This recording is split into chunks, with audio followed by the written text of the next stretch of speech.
Hello, everyone. Well, the fearless warrior is back. Oh, maybe it's not fearless. Maybe it's the warrior who practices along the path of fearlessness is more accurate.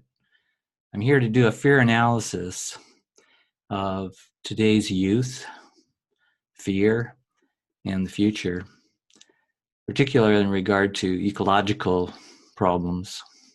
And I would say this is an invitation for youth to think about some of the ways that I see fear is so important in the ecological issues. I'm not the only one to talk about that, but I'm probably a specialist who can maybe say a few things that might be useful to youth protests today, especially regarding climate change. I just watched Democracy Now! And it's in Poland. They're doing their show, Poland, with the UN climate change talks.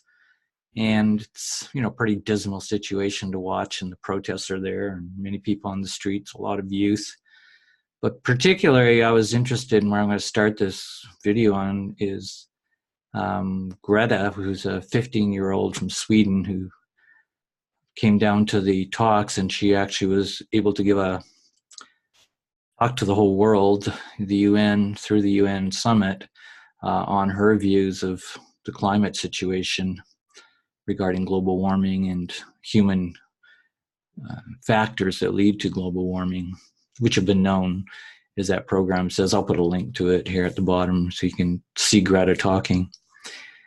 But she basically is a fascinating young person at 15 who has gone on sit strike, school strike, still involved in that in part in terms of Switzerland.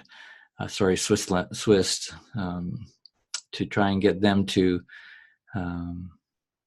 actually it was Sweden, that's right, to try and get them to make some major changes in the way they are still have policies that are still way above and beyond what carbon footprint should be for people in that country of Sweden. Well, Greta has Asperger's syndrome, interestingly enough. And at 9 years old, she was already starting to read and study through some context through her school about what was going on in the world with climate and the Anthropocene era and mass extinctions, a future basically that youth are facing that is not too pretty, and it's looking pretty short. And youth are aware of it for the most part. And they know in all kinds of indicators, but there's something that keeps them from speaking. And in a way, it's what keeps them from speaking out bluntly about what they think about adults is Asperger's syndrome. That's what's missing. I'm not making fun of that syndrome. Watching her speaking to the world and watching her on the Democracy Now! Interview is like, wow, like this gal, and she says, I'm not here to talk social talk, and I don't even know why you people do that social talk. It doesn't interest me at all. And that's one of the characteristics of Asperger's, is a lack of so-called social graces and rules, and seem to be not frightened by socialization for various reasons, whatever is in that syndrome, seem to be not frightened by social convention. In other words, pissing people off. Wow, yeah, go for it, Greta. She speaks out, and that Asperger's syndrome, or wherever it is, maybe it's some kind of new spirit of fearlessness. That's kind of my view, emerging on the planet. I'd like to see a lot more people like her. And I'm not saying it's an easy road. She talks about her deep depression at 13. Yeah, she was studying climate change stuff in 9 years old, totally focused. Could see the problem. She says, a dead-end future. Why do I want to go to school? Why do I want to learn? Why do I want a job? What for? What facts? People don't even listen to facts. And she's, studying all the climate deniers and who say there's no facts about global warming connected to human activities, carbon footprints, and so on. She just speaks, and I love it. You know, she doesn't need to smile. She doesn't need to make any social graces. She's just like, boom, boom, boom. Get this, folks, get this. You are acting as adults like children. Just fires it out one after another. Very smart. Uses the word existential crisis, uses all kinds of things. She went through her own deep existential crisis at 13. Damn. But necessary. That's what's going to happen to the new warriors of this world that see people, adults or leaders, are not leading the way they ought to because of social fear.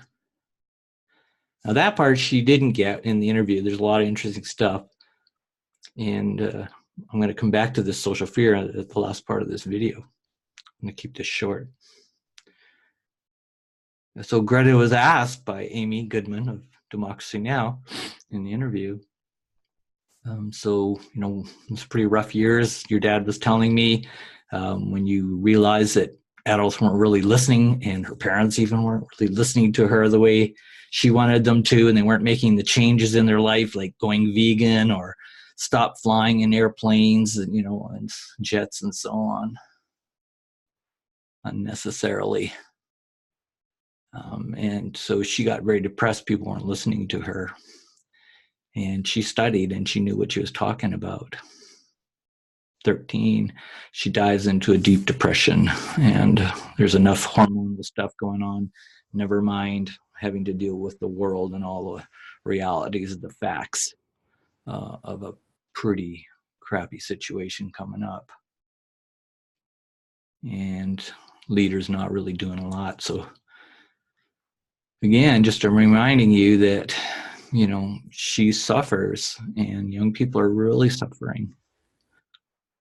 And Amy asked, so how'd you come out of that? Like, she was stopped eating, stopped talking. Parents greatly concerned. She got into an emergency crisis, basically near hospitalization. She says, I was depressed. Why? Because she had the facts. She had a lot of knowledge. People weren't acting on it. People were lying. She says, people lie. I love that Asperger's syndrome. When it comes up, people lie. That's what social talk is mostly about. People bullshitting. They say this and they do this, and it's never consistent and rarely. So she was just like hammering away. But how she got out of it was she came to her own logical conclusion. She said, well, I realized at one point I could either worry on and want to commit suicide, which she talked about. And I could also then basically say, well, maybe that's not the best strategy. Instead of worrying, being controlled by fear inside. Excuse me. She decided to go out and be an activist. So bless her heart. And I support all young people to go out and do that. So she wasn't concerned about social fears and how people were going to treat her. Other than they were going to ignore her for the most part. And that's the sad part. But boy, did she ever pull it together.